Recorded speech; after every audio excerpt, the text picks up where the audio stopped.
হরে কৃষ্ণ। আজকে 29শে মার্চ শনিবার চৈত্র অমাবস্যার দিনে সূর্যগ্রহণ। বছরে দ্বাদশ অমাবস্যার মধ্যে একটা শ্রেষ্ঠ অমাবস্যা হচ্ছে এই চৈত্র অমাবস্যা। তো এবছরে সেই অমাবস্যার দিনে সূর্যগ্রহণ পড়েছে। তাই কিছু করেন কিংবা না করেন, অবশ্যই সন্ধ্যাকালে একটি প্রদীপ প্রজ্বলিত করে বাড়ির এই স্থানে রেখে দিন। এতে সংসারের অশুভ দূরীভূত হবে এবং অখণ্ড সৌভাগ্য প্রাপ্তি হবে। পাশাপাশি শাস্ত্রে এই অমাবস্যার বিশেষ ব্রত কথা বর্ণনা করা হয়েছে। এই পর্বে আমরা সেই প্রসঙ্গে জানার চেষ্টা করব। আমাদের সকলেরই আজকের এই গুরুত্বপূর্ণ তথ্যগুলো জানা প্রয়োজন। সকলকে স্বাগত জানাচ্ছি আমাদের পৌরাণিক আজই কথা চ্যানেলে।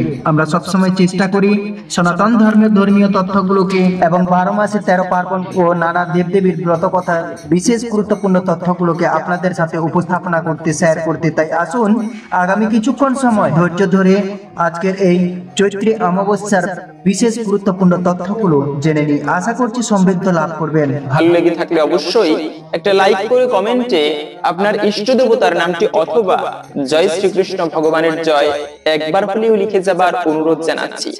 এই যে সূর্যগ্রহণ, চন্দ্রগ্রহণ, এটা শাস্ত্রীয়গত ভাবেও একটা ব্যাখ্যা রয়েছে, আবার বৈজ্ঞানিক ভাবেও এর একটা ব্যাখ্যা রয়েছে। শাস্ত্রে বলা হয় এই গ্রহণের সময়ে একটা অশুভ শক্তির প্রাদুর্ভাব ঘটে। তাই এই সময় আমাদের অবশ্যই বিশেষ কিছু নিয়ম কানুন মেনে চলা প্রয়োজন।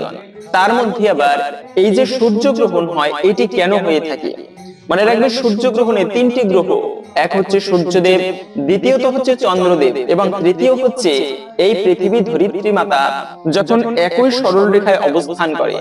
সূর্য এবং পৃথিবী এর মধ্যবর্তী স্থানে যখন চন্দ্রদেব এসে স্থানান্তরিত হয় বা এক সরল রেখায় অবস্থান করে, যে সময়ে ওই সময়টিকে বলা হয় সূর্যগ্রহণ। পৃথিবী থেকে সূর্যকে দেখা যায় না ভালো করে। এটা সাধারণত দিনের বেলায় হলে স্পষ্টতই বোঝা যায়। তো অনেক সময় এটা আংশিক ভাবেও হয়ে থাকে বা রাত্রিকালে অনেক সময় হয়ে থাকে আমাদের এশিয়া মহাদেশে। তো সেজন্য মূলত যখনই এই পৃথিবী এবং সূর্যের মধ্যবর্তী স্থানে চন্দ্রদেব এসে অবস্থান করে, যে সময় অবস্থান করে ওই সময়টুকুই হচ্ছে সেই সূর্যগ্রহণের সময়। এবং এই সময় একটা অদ্ভুত বিষয় হচ্ছে সূর্যকে গোলাকৃতি, একেবারে রিং, একটা আংটির মতো দেখায়, যে জন্য একে বলা হয় রিং অফ ফায়ার। কেন এই রিং এর মতো দেখায়? কেননা সূর্য এবং পৃথিবীর মধ্যবর্তী অবস্থানে চন্দ্রদেব অবস্থান করে, যে কারণে পৃথিবী থেকে সূর্যদেবকে দেখলে তখন রিং এর মতো লাগে। আবার অনেক সময় রিং এর মতো নয়, অনেক সময় আংশিক সূর্যদেবকে দেখা যায়। তো এভাবেই মূলত সূর্যগ্রহণ হয়ে থাকে। এটা হচ্ছে বৈজ্ঞানিক ব্যাখ্যা। আবার আমাদের শাস্ত্রে বলা হয়েছে, বিশেষ করে জ্যোতিষ শাস্ত্রের মতে এই গ্রহের সময় রাহু গ্রহের একটা বিশেষ শক্তির প্রাদুর্ভাব ঘটে। তাই এই সময় অশুভ সময় বলা হয়েছে। এই সময় আমাদের বিশেষ কিছু নিয়ম কানুন মেনে চলা প্রয়োজন। যেমন প্রথমত হচ্ছে সূর্যগ্রহণে আপনি কিছু করেন কিংবা না করেন, যদি বা বাড়ির আশেপাশে গঙ্গা নদী থাকে অথবা কোনো নদী থাকে, সেই পবিত্র নদীতে স্নান করার কথা বলা হয়েছে। সূর্যগ্রহণের স্নান করলে, গঙ্গা স্নান, এতে মহাপুণ্য ফল প্রাপ্ত করা যায়। যদিও সূর্যগ্রহণের সময় অশুভ কিছু শুভ কার্য ভুলেও করা উচিত নয়, তথাপিও এই সূর্যগ্রহণের সময় যে ব্যক্তি স্নান করতে পারে তার জন্ম জন্মান্তরের পাপরাশি বিদূত হয়ে যায়। বিশেষত গঙ্গা স্নানের কথা বলা হয়েছে। শুধুমাত্র সূর্যগ্রহণ নয়, এই দিনটিতে কিন্তু অমাবস্যা পড়েছে। এই অমাবস্যা অত্যন্ত শুভ দিন একটি মাসের মধ্যে। যদিও আমরা অমাবস্যাকে অনেকে অশুভ বলে জানি, কিন্তু মনে রাখবেন, নদীতে যেরকম জোয়ার ভাটা হয়, আমাদের জীবনীতেও তেমনি জোয়ার ভাটা হয়। বলা হয়েছে পূর্ণিমার দিনে মানুষের জীবন প্রবাহ ঊর্ধ্বমুখে থাকে এবং অমাবস্যার সময় মানুষের জীবন প্রবাহ ভাটার দিকে বা নিম্নমুখে থাকে। এর একটা সুন্দর ব্যাখ্যা রয়েছে। সূর্যদেবের থেকে শালক সংশ্লেষণ প্রক্রিয়ার মাধ্যমে খাবার, বৃক্ষাদিগণ খাবার গ্রহণ করে তারা বেঁচে থাকে। তো সেই চন্দ্রদেব, তার আলোতে কি হয়, বৃক্ষ তো খাবার গ্রহণ করে বেঁচে থাকে সূর্যের আলো, কিন্তু এই চন্দ্রের আলোর মাধ্যমে ফল মানে রসালো হয়ে থাকে, তারপরে শস্য দানা পরিপুষ্ট হয়, ফুল সুন্দর করে প্রস্ফুটিত হয়। এটা কিন্তু মূলত হয় চন্দ্রের আলোয়, স্নিগ্ধ আলোয়। কিন্তু অমাবস্যা তখনই আসে যখন চন্দ্রদেব তিনি ক্ষয়প্রাপ্ত হয় এবং চতুর্দিকে অমাবস্যার রাত্রিতে অন্ধকার অবস্থায় থাকে। তাই অমাবস্যায় বিশেষ কিছু নিয়ম পালন করা হয়। তার মধ্যে আবার বেশিরভাগ ব্যক্তিরাই এই অমাবস্যায় তন্ত্রবিদ্যা প্রয়োগ করে থাকে। তন্ত্রশাস্ত্রটি বেদের একটা গুরুত্বপূর্ণ তামসিক শাস্ত্র। অনেকে এই শাস্ত্র শিখে অপকাজে ব্যবহার করে, যদিও এটা করা উচিত নয়। তবে বলার উদ্দেশ্য হচ্ছে, যেদিনে এই তন্ত্রবিদ্যা প্রয়োগ করা হয় বেশিরভাগই সেই দিনটি কিন্তু অমাবস্যার দিন। পাশাপাশি হচ্ছে এই দিনটি সাধনা করার জন্য একটা গুরুত্বপূর্ণ দিন। ইষ্টদেবের পুজো করবে এই অমাবস্যার দিনে, অনেকে ব্রত করে। এর ফলে কিন্তু জীবনে ইষ্টদেবের কৃপা সহজেই লাভ করা যায়। এজন্য বিশেষ কিছু শুভ দিন মনে রাখবে, দিনের থেকে তিথির গুরুত্ব বেশি বারের থেকে, এবং তিথির থেকে নক্ষত্রের গুরুত্ব আরো বেশি। তাই সেই শুভ তিথি হচ্ছে কিন্তু অমাবস্যা তিথি। এই দিনটি বিশেষ করে পালন করা উচিত, কেননা এই দিনে তো সেই সূর্যগ্রহণ পড়েছে। তো আমরা প্রথমত জেনে নিচ্ছি এই সূর্যগ্রহণ এবং অমাবস্যা কতক্ষণ থেকে কতক্ষণ শুরু হচ্ছে বা থাকবে। সূর্যগ্রহণ শুরু হবে মূলত আগামীকালকে 29শে মার্চ শনিবার দুপুর 2:21 থেকে রাত 6:14 পর্যন্ত। এই সময়টুকুর মধ্যে এই মানে সূর্যগ্রহণ থাকবে। মূলত 3 ঘন্টা 53 মিনিট পর্যন্ত এই সূর্যগ্রহণ থাকবে। এবং এই এশিয়া মহাদেশে, ভারত বাংলাদেশে সূর্যগ্রহণ আংশিক হবে। এবং এই অমাবস্যা শুরু হবে মূলত আজকে 28শে মার্চ শুক্রবার রাত 7:01 থেকে আগামীকাল শনিবার বিকাল 4:51 পর্যন্ত। এই সময়টুকুর মধ্যে সেই অমাবস্যা তিথি থাকবে। চৈত্র মাস বড়ই পুণ্যের মাস। বছরে দ্বাদশ মাসের মধ্যে একটা অন্যতম গুরুত্বপূর্ণ মাস হচ্ছে কিন্তু এই চৈত্র মাস। কেননা এই মাসেই কিন্তু স্বয়ং মহাদেবের পুজো করা হয়ে থাকে, যে মহাদেবের পুজোর ফলে জীবনে সকল দুর্ভাগ্য দূরীভূত হয় এবং সংসারে সুখ শান্তি সমৃদ্ধি প্রাপ্ত হয়ে থাকে। সেই মহাদেবের পুজো করা হবে কিন্তু এই চৈত্র মাসের সংক্রান্তির দিনে, যাকে আমরা সাধারণত নীল পুজো করে থাকি। আবার সেই মহাদেব যার সাধনা করে, মহাদেব কিন্তু সাধনা করে পঞ্চমুখে রাম নাম জপ করে। সেই মহাদেব তিনি রামের সাধনা করে, এবং রামচন্দ্র ভগবান যে মাসে তিনি আবির্ভূত হয়েছিল সেই মাসটি মূলত এই চৈত্র মাসের নবমী তিথি। ভগবান শ্রী রামচন্দ্র আগামী 6ই এপ্রিল এই দিনটি হচ্ছে কিন্তু রামচন্দ্রের রামনবমীর দিন। তাই প্রত্যেকটা শিব ভক্ত, শৈব শাক্ত গানপত্য বৈষ্ণব যে যারই উপাসনা করেন না কেন, প্রত্যেকেই এই রামচন্দ্রের আবির্ভাবের দিনটি বিশেষ করে পালন করবে। কারণ যে রামচন্দ্র ভগবান, যার জীবনীতে কোনো কলঙ্ক ছিল না, এমনকি কৃষ্ণের জীবনীতেও কলঙ্ক ছিল, কিন্তু রামের জীবনীতে কেউ কোনো কলঙ্ক দিতে পারবে না। তাই রামের মতো কোনো ছেলে পাবে না জগতে, সীতার মতো কোনো মেয়ে পাবে না। আর সেই রামনবমী তিথি প্রত্যেকে পালন করবেন। যিনি জীবনে রামের নাম উচ্চারণ মাত্র করেননি, তিনিও রামের নবমী তিথি পালন করবেন। এতে একটুকু হলেও রামচন্দ্রের কৃপা লাভ করা সম্ভব। আর রামের কৃপা হলে প্রভু শিবের কৃপাও লাভ হয়। কেন? শিব তো সেই রামেরই সাধনা করে। এবং আর একটা অদ্ভুত বিষয় হচ্ছে, সেই রামের কিন্তু সব থেকে শ্রেষ্ঠ ভক্ত হচ্ছে কিন্তু হনুমান। যে হনুমান রাম ভিন্ন অন্য কিছু চিন্তা করতো না বা বুঝতো না, সেই হনুমান কোন মাসে আবির্ভূত হয়েছে? তিনিও কিন্তু সেই হনুমান চৈত্র মাসের পূর্ণিমা তিথিতে, হনুমান জয়ন্তী বলা হয় সেই পূর্ণিমাকে, সেই দিনটিতে আবির্ভূত হয়েছে। এবং সেই চৈত্র মাসের অমাবস্যা তিথি পড়েছে এবছরের শনিবারে। তাই এই অমাবস্যাকে বলা হয় শনিশ্বর অমাবস্যা। এই অমাবস্যার যেমন এমনিতেও অমাবস্যা তিথি, তারপরে হচ্ছে শনি মঙ্গলবারে কালী পুজো করা হয়ে থাকে, তন্মধ্যে আবার অমাবস্যা তিথিকে বিশেষ করে প্রাধান্য দেওয়া হয়েছে। এবং সেই দিনটি যেহেতু শনিবারে পড়েছে, তাই বেশিরভাগ ভক্তরাই, কালী মায়ের ভক্তরা, সাধকেরা, তারা ব্রত করে কালী পুজো করবে। কালী পুজো করা, মনে রাখবে, সর্বোত্তম হচ্ছে ভগবান শ্রীকৃষ্ণের পুজো করা। ভগবানের পুজোর উপরে কোনো পুজো নেই। একবার মা কালী তিনি প্রভু শিবকে প্রশ্ন করেছেন যে, প্রভু, জগতে কার উপাসনা করা সর্বশ্রেষ্ঠ? তখন প্রভু শিব সেই মা কালীকে বলেছিল, দেবী, আরাধনানাম সর্বেশাম বিষ্ণুর আরাধনাম পরম তস্মাৎ পরতরম দেবী তদীয়ানাম সমর্চনাম। জগতে যত প্রকার আরাধনা দেখো না কেন, উপাসনা দেখো না কেন, সব থেকে শ্রেষ্ঠ আরাধনা হচ্ছে ভগবান বিষ্ণুর উপাসনা করা। এর উপরে কোনো উপাসনা নেই। তো সেজন্য সর্বোত্তম হচ্ছে ভগবান বিষ্ণুর পুজো করা, কিন্তু তারপরেও অনেকে রয়েছে মা কালীর পুজো করবে। কেন? কেননা ভগবানের কাছে একটা জাগতিক বিষয় প্রার্থনা করলে ভগবান সেই মনোবাসনা সহজে কিন্তু পূর্ণ করে না। পক্ষান্তরে দেবদেবীর পুজো করলে, মনস্কামনা জানালে এর ফলে কিন্তু সহজে সেই মনস্কামনা পূর্ণ হয়। এজন্য কিছু স্তরের মানুষ রয়েছে যারা দেবদেবীর পুজোটা বেশি করে। তো সেই কালী পুজো যারা করবেন, এটি ভালো কালী পুজো করা। তো এই অমাবস্যার দিনে আপনারা কালী পুজো করতে পারেন।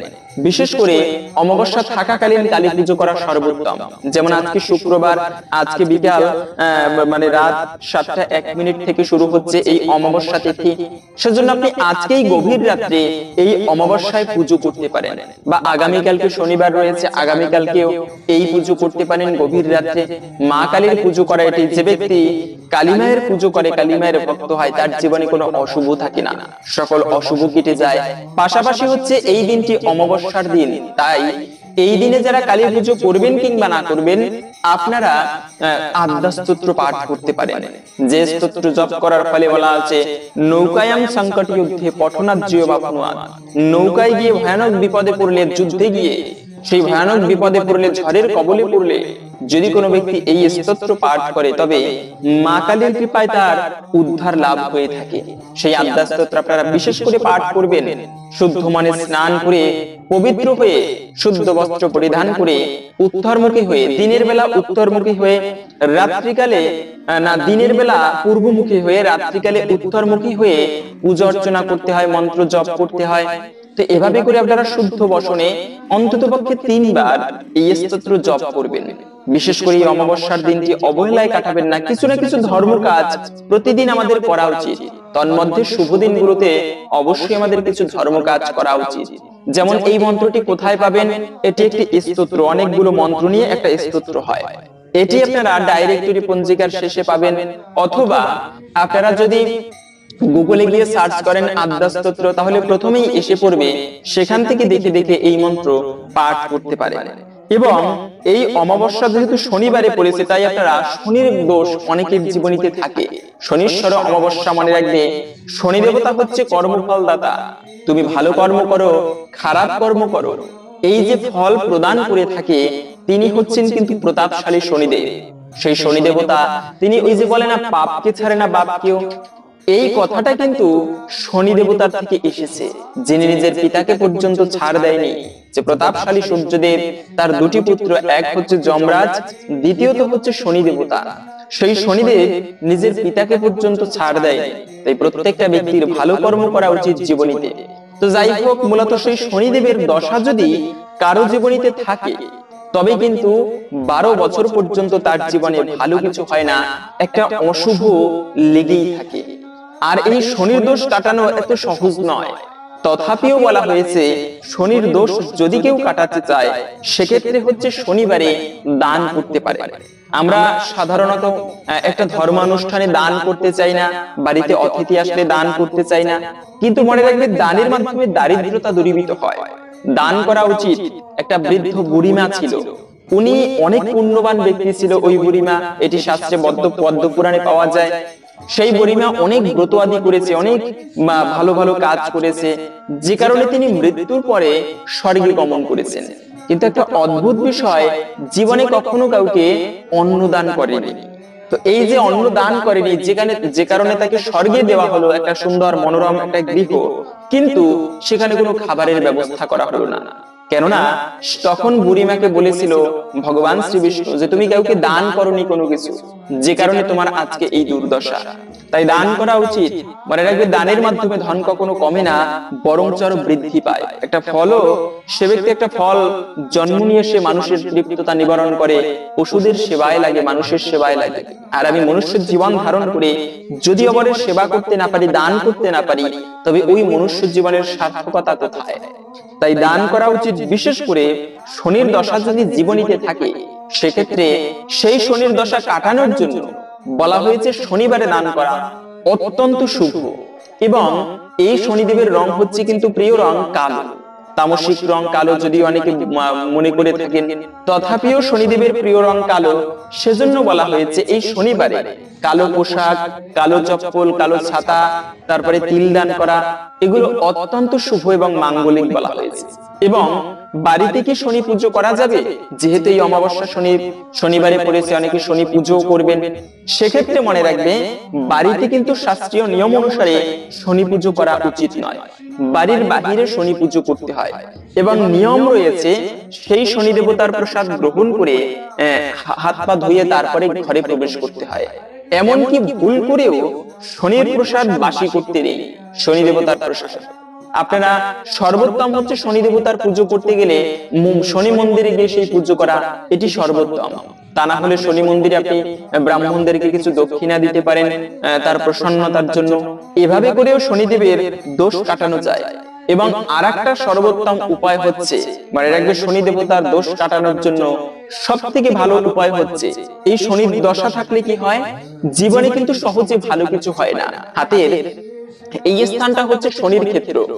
যাদের জীবনে শনির ক্ষেত্রে একটা ভালো উন্নত রেখা থাকে, পর্বতটা একটু উঁচু থাকে, জ্যোতিষশাস্ত্র মতে বলা হয়েছে সে ব্যক্তি জীবনে অল্পতেই কর্মক্ষেত্রে এগিয়ে যেতে পারে। এই শনির সুদৃষ্টি, দুই ধরনের দৃষ্টি রয়েছে শনি দেবতার। যাদের জীবনীতে শনি দেবতার বক্র দৃষ্টি পড়ে তাদের জীবনীতে কিন্তু সহজে ভালো কিছু হয় না। আর সেই শনির দোষ কাটানোর জন্য সর্বোত্তম উপায় হচ্ছে হনুমানজির পুজো করা। যে হনুমান এত শক্তি তার, বলা হয়েছে একটা হাতির মধ্যে যে বল 10,000 হাতির মধ্যে যে বল, একটা দিগ্গজের মধ্যে সেই শক্তি রয়েছে। আবার 10,000 দিগ্গজের যে শক্তি, একটা ইন্দ্রের মধ্যে সেই শক্তি রয়েছে। 10,000 ইন্দ্রের যে শক্তি, হনুমানের বাহুর মধ্যে সেই শক্তি রয়েছে। এত বলশালী সেই হনুমান। হনুমান একে তো হচ্ছে বলশালী, দ্বিতীয়ত হচ্ছে সেই হনুমান কিন্তু পরম রাম ভক্ত। রামচন্দ্র ছাড়া আর কিছু বুঝতো না। হনুমানকে একবার সেই ভগবান শ্রী রামচন্দ্র লঙ্কা জয় করে রাবণকে বধ করে মা সীতাকে উদ্ধার করে এনেছিলেন। সে ফিরে এসেছেন অযোধ্যায়। তখন রামচন্দ্র সমস্ত ব্রাহ্মণ বৈষ্ণবদেরকে দান করতেছিল, যে যা চাইছে তাই দান করে দিচ্ছে। তো হনুমান একটু দূরে বসা ছিলেন। মা সীতা এটা খেয়াল করে হনুমানকে ডেকে ভগবান রামচন্দ্র একবার সীতা দেবীকে একটা মহামূল্যবান মণির হার দিয়েছিল। সেই মুক্তার হার সেটা হনুমানকে দিল। হনুমান, তুমি এটা পরো, রামচন্দ্র আমাকে একদিন দিয়েছিল। হনুমান কি করেছে, সেই মালাটা খুলে কামড়ে কামড়ে তার পুতুগুলোকে নষ্ট করে ফেলে দিচ্ছিল। পাশে বসা ছিল লক্ষণ, তিনি এটা খেয়াল করলো। লক্ষণ বলল, এই হনুমান সাবধান, তুমি রামের দেওয়া সুন্দর মালাটাকে নষ্ট করছো, আমি তোমাকে বধ করব। তো তখন হনুমান বলেছিল, ভাই লক্ষণ, তুমি আমাকে ভুল বুঝো না, আমি এটার মধ্যে খুঁজতেছিলাম কোথায় রামচন্দ্রকে পাওয়া যায়। যে বিষয়ে রাম থাকে না সেই বিষয় আমি গ্রহণ করি না, তাই এগুলোকে কামড়ে কামড়ে ফেলে দিচ্ছিলাম। এ হচ্ছে সেই হনুমান যিনি রাম ছাড়া অন্য কিছু কামনা করতো না। আর সেই হনুমানের পুজো করলে, হনুমান চল্লিশা যদি কেউ শনির দোষ কাটাতে চায়, তবে এটি স্পষ্টতই বলা হয়েছে 11 শনিবার যদি কেউ হনুমান চল্লিশা পাঠ করে, তবে তার জীবনী থেকে শনির দশা কেটে যায়। এরকম একটা ছোট্ট কাহিনী রয়েছে যে একবার হনুমানের উপরে শনি ভর করেছিল। শনি দেবতা গিয়ে হনুমানের উপরে ভর করেছে মাথায়। তো হনুমানকে বলল, তোমার উপরে আমার দৃষ্টি পড়েছে। ঠিক আছে, হনুমান বলল, আপনি এবার আমার মাথায় অবস্থান করুন। বুদ্ধি করে হনুমান একটা পাহাড় নিয়ে, এত বিশাল ভারী একটা পাহাড় নিয়ে নিজের মাথায় রেখে দিল। আর শনি দেবতা ওই ভার সহ্য করতে পারলো না, শেষে প্রাণ ভিক্ষা চাইলো। তখন হনুমান পাহাড়টিকে সরিয়ে দিল এবং শনি দেবতা তখন হনুমানজিকে বলেছিল, প্রভু, আর কখনো তোমার উপরে আমার ভর হবে না, এবং যদি কোনো ব্যক্তি তোমার ভক্ত হয় তাদের উপরেও আমার প্রভাব খাটবে না। তাই হনুমানের ভক্ত হলে, হনুমান চল্লিশা পাঠ করলে এর ফলেও কিন্তু জীবনী থেকে সেই শনির দশা পর্যন্ত কেটে যায়। তৃতীয়ত হচ্ছে একটা বিষয় যে এই অমাবস্যার দিনে কিছু নিয়ম আমাদের অবশ্যই মেনে চলা প্রয়োজন। পাশাপাশি এই দিনটি যেহেতু সূর্যগ্রহণ, প্রথমত হচ্ছে এই সূর্যগ্রহণ চলাকালীন সময়ে, এই সময়টুকুর মধ্যে খাবার খেতে নেই। যদিও আমাদের ভারত বাংলাদেশে আংশিক অবস্থায় থাকবে, সেক্ষেত্রে এই সময় কখনো উচিত নয় খাবার আদি গ্রহণ করা, অন্ততপক্ষে গ্রহণের সময়। এবং এটি বিশেষ করে গর্ভবতী মায়েরা ভালো করে পালন করবেন। দ্বিতীয়ত হচ্ছে যে এই সময়ে ভুলক্রমেও কখনো মনে রাখবে যে কোনো অমাবস্যার দিনে মাছ মাংস আদি খাবার ভক্ষণ করবে না। একজনে প্রশ্ন করেছেন, উনি হচ্ছে চক্রবর্তী, যে তোমাদের ধর্ম কি পেটের মধ্যে নাকি? এটা আমরা বর্তমান যুগে এসে শ্রীমদ্ ভগবদ গীতা পাঠ করেছি, যেখানে ধর্ম পেটে নয়, কিন্তু ধর্ম হচ্ছে চেতনায়। যে যেরকম খাবার গ্রহণ করবে তার চেতনা তেমনি হয়ে থাকে। সাত্বিক খাবার গ্রহণ করলে সেই রকম চেতনা হবে, আবার রাজসিক খাবার গ্রহণ করলে সেই রকম চেতনা হবে। তাই ভগবান শ্রীকৃষ্ণ গীতার মধ্যে বলেছেন যে ঊর্ধ্বম গচ্ছন্তি সত্যস্থা, যারা ঊর্ধ্বলোকে যেতে চায় তাদের সাত্বিক খাবার, সাত্বিক ভাবে জীবন যাপন করা উচিত।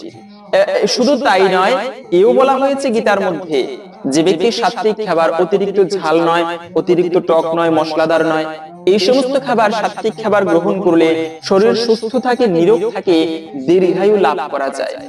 এমনকি ডাক্তারেরা পর্যন্ত বলে থাকে যে বেশি বেশি শাকসবজি খাবে, ফলমূল খাবে, এবং মাংস, মাছ মাংস কমিয়ে খাবে। হাঁসের মাংসে বেশি কোলেস্টেরল, তারপরে তেলাপিয়ার মধ্যে ভয়ানক ক্যান্সার হয় এগুলো খেলে।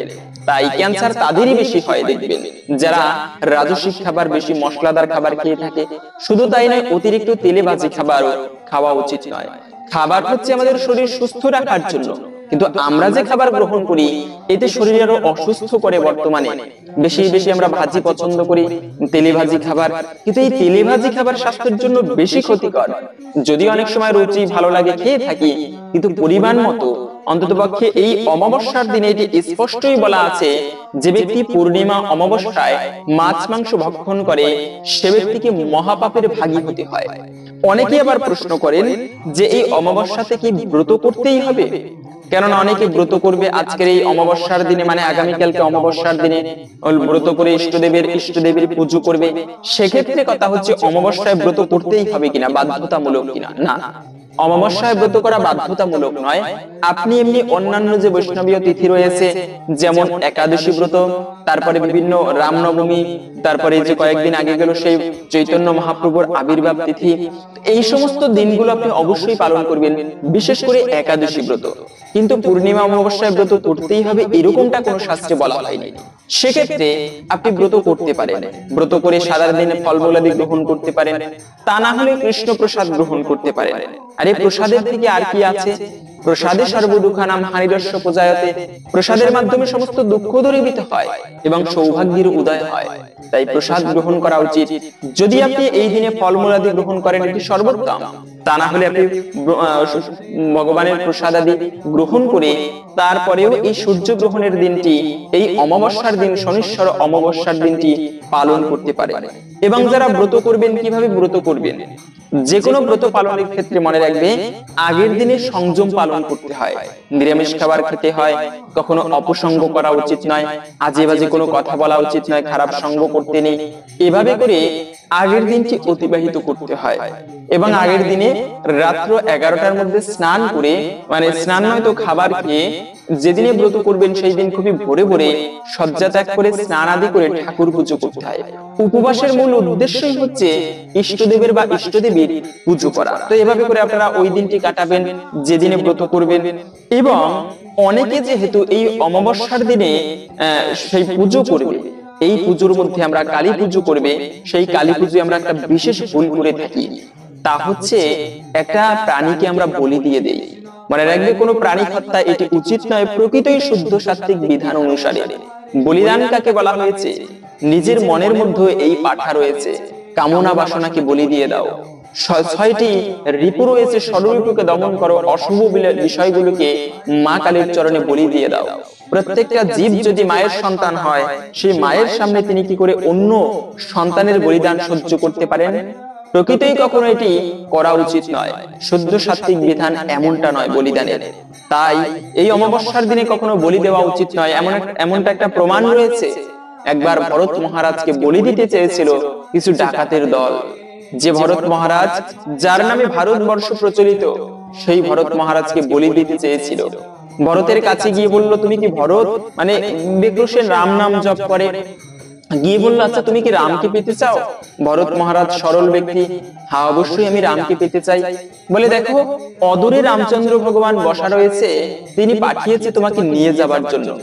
তখন সেই ভরত তাদের সঙ্গে সরল মনে গেল এবং তারা বলতে লাগলো, তুমি তো রামের কাছে যাবে, আগে স্নান করো, শুদ্ধ তিলক মালা পরিধান করো, তারপরে তোমাকে ভালোভাবে সাজিয়ে রামের কাছে নিয়ে যাব। ঠিক আছে, ভরত মহারাজ সরল মনে স্নান আদি করলো।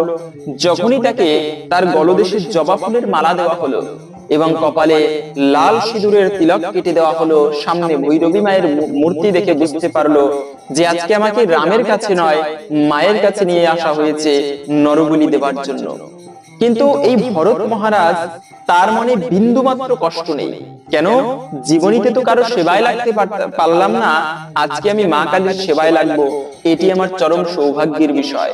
তাই ভরত মহারাজ তিনি মায়ের কাছে প্রার্থনা করতে লাগলো এবং মনে মনে প্রসন্নতা।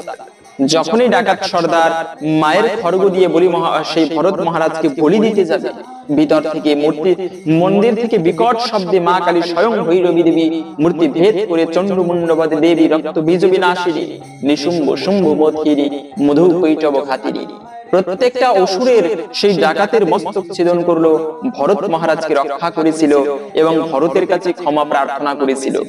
এটা হচ্ছে প্রকৃত বিধান। মা কালী শিখিয়ে দিলেন, কখনো কোনো বলিদান তিনি প্রকৃতই সহ্য করেন না, তাই বলি দেওয়া উচিত নয়। আমরা বলি দেই একটুকু লোভের বশবর্তী হয়ে, অনেকে মানুষই করে, কিন্তু এই পাঠা বলি দেওয়া প্রকৃতই কখনো উচিত নয়।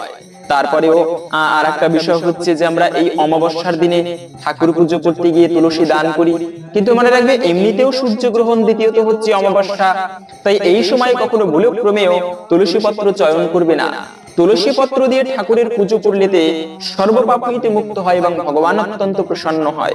মণিমুক্ত আদি দান করলে ভগবান যতটা না প্রসন্ন হয়, তার থেকে বেশি প্রসন্ন হয় ভগবানকে যদি তুলসী পত্র দিয়ে সেবা করা হয়। কিন্তু সেই তুলসী পত্র অমাবস্যার দিনে চয়ন করা একান্তই নিষিদ্ধ বলা হয়েছে। এই বিষয়টা খেয়াল রাখতে হবে। অমাবস্যার দিনে কখনো ভুলক্রমেও তুলসী পত্র চয়ন করা উচিত নয়। কোন কোন দিনে তুলসী চয়ন করা যায় না? শাস্ত্রে বলা আছে, পূর্ণিমায়াম মায়াঞ্চ দ্বাদশাম রবি সংক্রমে তৈলভঙ্গে স্নানে চ মধ্যাহ্নে নিশি সন্ধ্যায় অশৌচে অশুচি কালে বা রাত্রি বাস উন্নীত নর যে চ বিচ্ছিন্ন পিতে ছিন্নন্তি হরেশিরা। পূর্ণিমা, অমাবস্যা, একাদশী, দ্বাদশী, দুপুর বেলা সূর্যাস্তের পরে শরীরে তেল মেখে অপবিত্র অবস্থায়, এই সমস্ত সময়ে ভুলক্রমেও কখনো তুলসী পত্র চয়ন করা উচিত নয়। তাহলে কি হয় না, হরির মস্তক ছেদন করলে যে পাপ হয় সেই পাপের ভাগী হতে হয়। এটা আমার কোনো কথা নয়, ব্রহ্মবৈবর্ত পুরাণের কথা। এবং যেহেতু সূর্যগ্রহণ রয়েছে, তাই এই গ্রহণের সময় প্রথমেই বলে দিয়েছি অন্ন জল কোনো কিছু গ্রহণ করা উচিত নয়। দ্বিতীয়ত হচ্ছে, অনেকে প্রশ্ন করতে পারেন যে এই গ্রহণ চলাকালীন সময়ে আমি কি ঠাকুর পুজো করতে পারবো কিনা। কারণ একটা কথা রয়েছে, গ্রহণের সময় কোনো শুভ কাজ করা উচিত নয়। এখন শুভ কাজ বলতে কি? যেমন দেবদেবীর পুজো করা, এটি শুভ কাজ। তারপরে হচ্ছে সেই গৃহে প্রবেশ অনুষ্ঠান করা বা বিবাহ কার্যাদি করা, এমনকি দীক্ষা দান, তারপরে এই ধরনের যে কোনো অন্নপ্রাশন, এই ধরনের যে কোনো শুভ কাজ, সিম্পল যে শুভ কাজগুলো, এগুলো করা উচিত নয় গ্রহণের সময়। কিন্তু একটা বিষয় রয়েছে কি, যে আমরা যে ঠাকুর পুজো করি, ভগবান শ্রীকৃষ্ণের পুজো করি, এটা পুণ্য কর্ম নয়, এটি হচ্ছে নিত্য নৈমিত্তিক কর্ম। এটি মাস্ট করতে হবে জীবনীতে, ভগবানের পুজো। তাই ভগবানের পুজো করা এটি আলাদা বিষয়। ঠিক যেরকম টাইম টু টাইম সন্ধ্যা দেওয়া উচিত, ঠিক তেমনি সন্ধ্যা বলতে বন্দনা করা উচিত, নাম জপ করা উচিত। সন্ধ্যাকালে যারা ব্রাহ্মণ রয়েছে, মন্ত্রে দীক্ষিত, সেই মন্ত্র জপ করা উচিত। ঠিক তেমনি সময় অনুসারে, সেটা যত বড় অশুভ সময় আসুক না কেন, যখনই কৃষ্ণ পুজো করা হয়, নারায়ণের পুজো করা হয়, ওই সময়টাই শুভ হয়ে যায়। তাই এই গ্রহণের সময় কোন কোন কাজ করা উচিত? প্রথমত হচ্ছে বেশি বেশি নাম সংকীর্তন করা উচিত। চৈতন্য মহাপ্রভু গ্রহণের সময় আবির্ভূত হয়েছিল, সবাই মিলে সেই হরি ধ্বনি উচ্চারণ করছিল, হরি হরি। তাই এই সময় বেশি বেশি ভগবানের নাম জপ করতে হয়, এতে চতুর্দিক শুদ্ধ হয়ে যায়, শুভ হয়। যেহেতু এই দিনে রাহু গ্রহের প্রকোপ বাড়ে এই সময়, এবং রাহু গ্রহের প্রকোপ কিন্তু ভালো নয়, এটা খুবই বাজে একটা বিষয়, রাহু গ্রহের প্রভাব জ্যোতিষ শাস্ত্র মতে। তাই এই সময় এমনিতে সাধারণ কোনো কাজকর্ম পূর্ণ কাজ করা উচিত নয়, কিন্তু কৃষ্ণ পূজা, নারায়ণের পুজো এগুলো অবশ্যই করা যাবে। তো এখন আমরা জেনে নিচ্ছি ভিডিওর মূল প্রসঙ্গ। এই দিনে একটি প্রদীপ প্রজ্বলিত করে কোন স্থানে রেখে দিবেন, এতে প্রদীপের আলোয় যেরকম অন্ধকার দূরীভূত হয়, ঠিক তেমনি সেই প্রদীপটি প্রজ্বলিত করে রাখলে এতে জীবনের অন্ধকার পর্যন্ত দূরীভূত হয়, অখণ্ড সৌভাগ্য প্রাপ্তি হয়। তবে তার পূর্বে শাস্ত্রে এই অমাবস্যার বিশেষ একটি কাহিনী বর্ণনা করা হয়েছে। কিভাবে এই অমাবস্যার কথা চতুর্দিকে প্রচারিত হলো, আমরা প্রথমে সেই প্রসঙ্গে জেনে নিচ্ছি, তারপরে ভিডিওর মূল প্রসঙ্গ জেনে নেব। তাই আসুন সকলে মিলে ধৈর্য ধরে কিছুক্ষণ সময় এই অমাবস্যার বিশেষ মাহাত্ম্য কথা শ্রবণ করি। শ্রবণম মঙ্গলম, সনাতন ধর্মে নববিধা ভক্তির এজন্যই প্রথমত হচ্ছে শ্রবণ করা, কেননা শ্রবণ করলে ভক্তির উদয় হয়। তাই কিছুক্ষণ সময় ধৈর্য ধরে এখন আমরা এই অমাবস্যার বিশেষ মাহাত্ম্য কথা শ্রবণ করছি। 12 মাসে অমাবস্যার কথা। এক গরিব ব্রাহ্মণের একটি ছেলে ছিল। ছেলেটি 16 বছরের হতেই ব্রাহ্মণ তার বিয়ে দিলেন। তারপর ছেলেটি একদিন কোথায় নিরুদ্দেশ হয়ে চলে গেল কেউ জানতে পারলো না। তার বাবা মা ও বউ সব কেঁদে কেটে পাড়া মাথায় করলো। কিছুদিন পরে ব্রাহ্মণেরও মৃত্যু হলো। ব্রাহ্মণী বউটিকে নিয়ে বহু দুঃখে কষ্টে কাল কাটাতে লাগলেন। একদিন একজন অতিথি এসে বললেন, মাগো, আমায় 4টি ভাত দিবি মা? ব্রাহ্মণী বললেন, আমার এমন কি কপাল বাবা যে অতিথির সেবা করব? শাক ভাত আমার যা আছে 4টি খেয়ে যাও। বউ তেল এনে দিলেন। অতিথি তেল মেখে স্নান করে এলেন। তারপরে অতিথি বললেন, মা, তোমার ছেলের কাপড়খানি আমায় দাও না, আমি পরি, আর তোমার ছেলের খড়ম দুখানিও আমায় দাও। ব্রাহ্মণী কাঁদতে কাঁদতে খড়ম এনে দিয়ে বললেন, এই বাবা, বুকে করে রেখেছি, তুমি ওই পরো। ভাত দিতে গেলে অতিথি বললেন, আমায় তোমার ছেলের থালে ভাত দাও আর সেই গ্লাসে জল দাও, তা না হলে আমি ভাত খাবো না। বউ তখন রাগ করে বলতে লাগলেন, না খাবে নাই খাবে, অতিথির এত আবদার কেন, চলে যাক। ব্রাহ্মণী বললেন, দাও বৌমা, থালা গ্লাস বার করে দাও। ও থালায় আর কি খাবে, তবু অতিথি সেবা হলেও সার্থক হবে। বউর আগে গড়গড় করতে করতে থালা গ্লাস বার করে দিলেন। অতিথি ভাত খেয়ে ঘরে বিছানায় শুয়ে বললেন, মা, তোমার বউকে একটুকু পাঠিয়ে দাও, আমার পা টিপে দেবে। বউ রাগ করতে লাগলেন। শাশুড়ি বললেন, যাও মা, অতিথির সেবা করলে পরকালে ভালো হবে। বউ যেমন ঘরের ভিতর গেলেন, অমনি আপনি কপাট বন্ধ হয়ে গেল। গিন্নি দরজা ঠেলাঠেলি করতে লাগলেন। বউ অনেক চেষ্টা করলেন, কিন্তু কিছুতেই দরজা খোলা গেল না। বউকে দুঃখিত দেখে অতিথি বললেন, তুমি কি আমায় চিনতে পারছো না? আমি যে তোমার স্বামী। ব্রাহ্মণের ছেলেটির নাম ছিল সূর্য। বউ তখন তার পদসেবা করতে লাগলেন। কিছুক্ষণ পরে বউকে সান্ত্বনা করে অতিথি চলে গেলেন। বউ বাহিরে এসে সব কথা শাশুড়িকে বললেন, আরো বললেন, মা, তিনি মধ্যে মধ্যে আসবেন। ব্রাহ্মণী তখন কর্তার উদ্দেশ্যে চিৎকার করে কাঁদতে লাগলেন। পাড়ার লোক সব জড়ো হলো। ঘটনা জানতে পেরে কেউ বা মুখ চাওয়াচাই করতে লাগলো, কেউ কেউ বা বিশ্বাস করে বলতে লাগলো, আহা, সে যেখানে থাক বেঁচে থাক, আবার আসবে, কাঁদিস নে। এই বলে সবাই বাড়ি চলে গেল। তারপর শাশুড়ি বউয়ে ভাত খেয়ে ওই সকল কথাই কইতে লাগলেন। দিনরাত সেই সূর্যের কথা। আবার একদিন সূর্য এসেছেন। যাবার সময় যখন চলে যান, তখন ব্রাহ্মণী চুপি চুপি পেছন পেছন যেতে লাগলেন। সূর্য পিছন ফিরে দেখে বললেন, মা, তুমি কোথায় আসছো? যাও মা, ঘরে ফিরে যাও। ব্রাহ্মণী বললেন, বাবা, আজ আমি তোর সঙ্গে যাব। তুই কোথায় থাকিস আমি দেখে আসব। আমি খেতে পাই না, পরের মেয়ে বিয়ে করেছিস, তাকে নিয়ে আমি কি করব? সূর্য তখন একশের আন্দাজ বড় বড় মুক্ত মায়ের কাপড়ে বেঁধে দিয়ে বললেন, যাও, ঘরে যাও, এতে তোমাদের অনেক দিন চলবে। ব্রাহ্মণী তাই নিয়ে ঘরে গেলেন। তারপর দিন বউ উনুন জেলে মুক্তাগুলি সিদ্ধ করতে লাগলেন। এক বোঝা কাঠ পুড়ে গেল, কিন্তু মুক্তা সিদ্ধ হলো না। তখন শাশুড়িকে ডেকে বললেন, ওমা, এ কি করাই মা, কিছুতেই সিদ্ধ হচ্ছে না। শাশুড়ি বললেন, তবে এক কাজ করো, কড়াইগুলি ছেঁকে নিয়ে বেশ ভালো করে খোলায় ভাজো। তাহলে হয়তো খাওয়া যাবে। বউ তাই করলেন, তাও খেতে পারলেন না। তখন হামানদিস্তাতে কুটে খেতে গেলেন, তাও খাওয়া গেল না। তখন সবগুলি নিয়ে সারকুড়িতে ফেলে দিলেন। সেদিন আর তাদের খাওয়া হলো না। আবার কিছুদিন পরে সূর্য এসে দেখেন তাদের যে কষ্ট সেই কষ্ট। সূর্য বললেন, মা, তোমাকে যে ধন দিয়ে গেলাম, এর মধ্যে কি সব ফুরিয়ে গেল? ব্রাহ্মণী সেদিনকার সব ঘটনা বলতে বলতে কেঁদে ফেললেন। সূর্য বললেন, মা, সেগুলি কি করলে? কোথায় ফেলে দিয়েছো? গিন্নি বললেন, সারকুড়ি। তখন তিনজনে গিয়ে দেখেন সেখানে কতগুলি গাছ হয়েছে, তাদের রাশি রাশি মুক্তা ফুলে আছে। সে সমস্তগুলি তুলে এনে মাকে বললেন, দেখো, এর এক একটি বাজারে বেচলে তোমাদের 6 মাসের খোরাক হবে। এ জিনিস সিদ্ধ করেও খাবার নয়, কুটে ছাতু করেও খাবার নয়। এই বলে সূর্য চলে গেলেন। তারপর ব্রাহ্মণী মুক্তা বেচে বাড়ি করলেন, মন্দির প্রতিষ্ঠা করলেন, পুকুর প্রতিষ্ঠা করলেন। বাগান বাড়ি পুকুর যা কিছু সব সূর্য কুমারের নামে হলো। বলেন, আমার সূর্য যদি কোনোদিন ঘরবাসী হয় তো এই সব ভোগ করবে। একদিন সূর্য এসে যেমনি ঘরের ভিতরে প্রবেশ করেছেন, অমনি ব্রাহ্মণী একেবারে চাবি বন্ধ করে দিলেন। সূর্য কত মিনতি করে বলতে লাগলেন, তবুও দরজা খুলে দিলেন না। 3-4 দিন বন্ধ করে রাখলেন। এদিকে পৃথিবী শুদ্ধ হাহাকার পড়ে গেল। আকাশে সূর্য উদয় হয় না, পৃথিবী অন্ধকার।